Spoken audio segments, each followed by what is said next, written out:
So this is the practical application post, my episode titled How to Train for a Half Marathon with Ben Delaney, the head coach from New York Roadrunners. So for this episode, we're going to break down the training into three big components. And we're going to train those components in isolation, and eventually we put it all together on race day. So the three components that Ben mentioned are you have a long run, you have your tempo run, and you have intervals. We also talked about strength training, and we'll dabble that in a little bit as well. For each of the three, and strength training as well, we'll talk about the frequency, the intensity, and the time, right? So this way you understand a little bit more about how to program this into a routine for yourself. So the first piece is the long run. When it comes to the long run, for somebody like me who does a lot of high intensity type of sports, especially the martial arts, there's a lot of, put up a good fight and keep going, push yourself. The idea of doing a workout where you're not pushing yourself super hard almost seems far-fetched, right? But that's exactly what you're doing here. It's a run day where you are not pushing yourself hard. You should not be burnt out at the end. You should feel pretty good. You should feel like when you're done, you could have maybe even ran another mile or so. It should feel very exploratory. Maybe you're going out, explore your neighborhood, and casually run around. When you're doing this run, you want to stay away from your lactate threshold. So that's the area where you start to go into an anaerobic state, where you start making more energy, and the byproducts that come, you can't remove them fast enough, almost like the garbage, right? So in your house, if you make food, you also make garbage. The garbage starts to pile up so much, right? And people usually feel a burning sensation in their muscles, or you start to become out of breath, and all these other things. But you're staying far away from that stuff. You want to be very comfortable when you're doing your long run. I did a long run for the first time. I know it might sound crazy for my runners out there, but I did a long run for the first time just recently, and it was literally like medicine for me, because I wholeheartedly believe, many people who know me know one of my biggest philosophies in life is the importance of balance, right? That yin and yang type of approach. And a lot of the activities I do are very yang heavy. They're, that go hard, go home. And this is an opportunity to embody that yin side a bit, where there's not a big goal. Can go down any block that I want. I could look at whatever I want. I'm going nice and easy at a slow pace. And, I think it was something important for me, because many of my sports, many of the activities I do, many of the things in my lifestyle are very maybe yang heavy, go, go, go. And it's an opportunity to embody that opposite side. We can talk about it and we can preach it, but as I also talk about in my podcast, you have to embody these things. You have to become them. You have to live them. You can't just talk about it. You don't want to just sit and maybe meditate on these things, although that's good too. But you want to feel it. So actually go out and do an easy run. Do movement where it's not that hard and it's more exploratory. So a little rant there, but I think it was important just to really understand the idea of what you're doing on that long run, and how important it is to stay away from that lactate, but how it also has this mind-body connection as well. So when it comes to the frequency, I'm going to talk about at the end, but so that should tell you a lot about the intensity.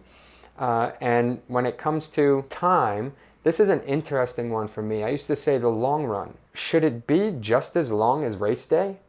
When as a martial artist, when I'm training people for a competition, I want to mimic all the things you're going to experience on competition day and try to give it to you in training. I don't want anything to be new, right? So my mindset was, if you're going to, run for 2.5, 3 hours on race day, you should probably do 2.5, 3 hour runs on your long days. And that's not true. So first off, my long run that I just did, I know, don't judge me now, but it was only 30 minutes. And that for me was what felt right, because I was tuning into my body. And again, I don't usually do long runs like that. A lot of my stuff is HIIT style, where it's work and rest. But that's where I started. But eventually you want to get to a goal where you could get somewhere between about an hour or two. Once you go past 2 hours, you're running that risk of injury. Think about a car. The more miles you put on, the more chance for it to break down and have issues. It's the same thing for you. You're going to get the aerobic benefit that you want from about an hour to 2 hour mark, and that's going to be enough to give you what you need for your race day. And then race day, yeah, you might push yourself a little harder than you ever did, but that's the place to be able to do that, and you'll have the foundation to be able to do that. So that's your long run. The second one is the tempo run. Many people call it different things. I remember hearing stuff like a threshold run, lactate threshold, all these things. If you wanted to put it all together, it could be maybe your lactate threshold tempo run. But either way, I'm not an expert actually runner, and so I'm not an expert of the terminology that most runners use. But Ben in the episode said the tempo run. And so it makes sense to me because it's the tempo. Think boom, boom, boom, boom, or boom, boom, boom, boom, boom, boom. You want to maintain that steady tempo, but we can think about your threshold tempo. So it's the tempo that is close to that threshold. The threshold is where you start to tip over into that anaerobic state. And so you start to feel the burn. You start to feel like you're out of breath. On a scale of 1 to 10, you're maybe somewhere between like a 7 and an 8 type of area. When you feel that burn, and you're almost like a ticking time bomb that's just waiting to explode or waiting to overheat to some degree. As you're saying, the byproducts are starting to build up rapidly at that point, and your window to be able to maintain that is going to start to shrink very rapidly. So what you're trying to do, though, is stay away from that, but you want to be as fast as you can in an aerobic state without going into that anaerobic state. And you're always using a little bit of both as an FYI, but it's the fastest pace or tempo that you can maintain while still being aerobic and being able to maintain this for a steady state. Usually it's somewhere between 20 to 40 minutes is this workout. Some people might break it up into 2 sets where they do maybe 2 15-minute sets or something like that. And you separate it with walking or like a lighter jog or something. But your tempo run is about somewhere between 20 to 40 minutes. It's also the tempo that you're probably going to run on race day. So you're getting used to your race pace. That's another word that people use. And while they're all slightly different, they're all kind of hinting at that same thing where you're at your highest intensity that you can maintain without going overboard and building up fatigue. So those first 2 are teaching you a lot of self-control. And, I always say people in life need a gas and a brake, but this is teaching you a little bit more about your brake. When you get to the interval piece, that's a little more of your gas, but it's very, very important to have a brake and maintain that control and be self-aware of what you're feeling in your body and where you're at in regard to that threshold or that tempo. So the last piece is going to be your interval training, and your intervals is all about speed. For this one, you're going to move faster than you would on race day. It would be HIIT style training or high intensity interval training where you're going to go hard and you're going to break it up with either a walk or a light run. You could also pause and just recover. But I do recommend if you're training for a half marathon probably to separate your high intensity work with a walk or a light jog maybe. One example of something you could do are 6 400-meter runs. 400 meters is a lap around the average track. So sprint once, walk once, sprint once, walk once. You do that 6 times. By the end, you should be burnt. This is not the, not extreme burnt, but pretty burnt, right? This is not your long run day. This is not your tempo. This is speed and strength that you're trying to build. Another common one is a 4x800. So again, 4 times around 2 times around and 4 sets, right? This usually takes somewhere around, for most people also, it could be like a 20 to 40 minute workout. The intensity on this one, I talked about what you should feel, but it's also somewhere around that like 8, 9, 10, more of that like 9, it should be pretty tiring. For my intensity, you could use things, by the way, this is a message for all three. You could use things like your heart rate. However, I don't recommend, and Ben said this also, and I totally agree with it, I don't recommend actually using the watch. I recommend that you tune into the sensations in your body. Every now and then, it's good to have the watch just to confirm what I'm feeling, is that actually accurate or not, right? What is my heart rate when I feel this thing? It's good to like kind of get a feel for that. But eventually you should be able to do it without the watch. I should know if I'm in an aerobic state, if I'm close to that threshold, or if I'm in high intensity interval training zone. I should be able to feel it. If I'm about to burn out, I should feel it and know. So you're going to know. You have to tune into your body and listen to it. You can use that radar of like, on a scale of 1 to 10, you're a 7. On a scale of 1 to 10, you're a 9. But what I really want you to feel is, how close are you to burning out? Do you feel like you're out of breath? Do you feel the muscles burning? Do you feel like you can go on and on forever?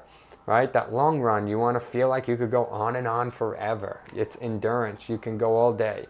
That tempo, again, it's like this slow build up. By the end of those 40 minutes, you should feel pretty tired. And then with that, with your intervals, you should feel like you're moving fast. You should be sucking wind at the end of your lap. You should be burnt by the end of all 6 sets that you do.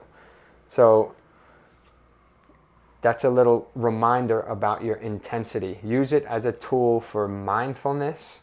Some people meditate and do yoga, and I believe in that stuff too and think it's good. But I also believe that the running can be meditative, especially when you're tuning into your body and your body sensations. And you should start to get good at that. In regard to frequency for those 3, you want to hit at each of them at least once a week. If you're going to prioritize something, prioritize your long run. Your long run, if you could do it twice, that would be awesome. For all of them, you could go, you could do about once or twice a week, depending on where you're at in your training. Remember what I said earlier, though? My first long run I did was 30 minutes. It was, I'm telling you, you should get to about an hour or 2, but you might not start there. Find out where you are, meet yourself where you're at, do something that's realistic. And don't push yourself too hard too soon, because that's also the number one way people get injuries. But I had a separate episode outside of Ben where the running coach said, if you increase your workout more than 10 to 30% from week to week, then you are running a bigger risk for injury. And I thought that was a good number to play with, right? So you can think about, if I ran, my long run this week was 30 minutes, and then what's 10 to 30% more of that? And then you can do that each week. If you went 30 minutes this week and you did an hour next week for your long run, you definitely did too much too soon. It has to be a progressive thing from week to week, a progressive build-up. The last piece to think about was strength training.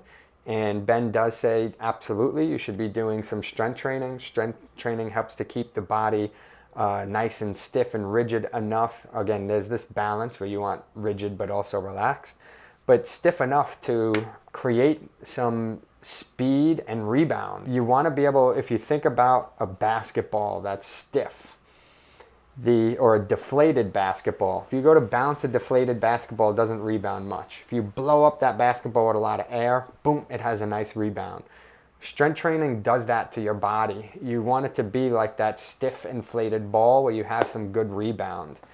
And there's other reasons for it too. It definitely helps with your speed, but strength training is a great tool for you. I would incorporate that also once to twice a week, depending on where you're at in your training. Maybe in the beginning, I start with twice a week, and then I might phase out to once a week as I'm getting closer to my actual race, because I'd rather prioritize my long runs then, right? So I might emphasize some strength in the beginning and phase out of that, and then phase up into my long run type of stuff. When you get close to that end, you do want to have a taper, before your run, or before big run day. And the taper is where you kind of like drastically decrease the volume so my body can recover. I'm just getting out there just so I can kind of, it's a little more mental than anything, but your body recovers, and then race day, boom, is your big day to get after it. So I hope you got something from this episode. I hope you understand a little bit more about the big 3 components that you should be training for a half marathon. Include maybe the strength as well, if you want to say 4 components. And I hope to see you out on a track, whether that's any of your local tracks, maybe McCarran, or maybe running up the West Side Highway or Prospect Park. And I hope to see you all out there, and I hope you have a little more insight on what to do. Tune into the full episode so that you can get more gems from Ben.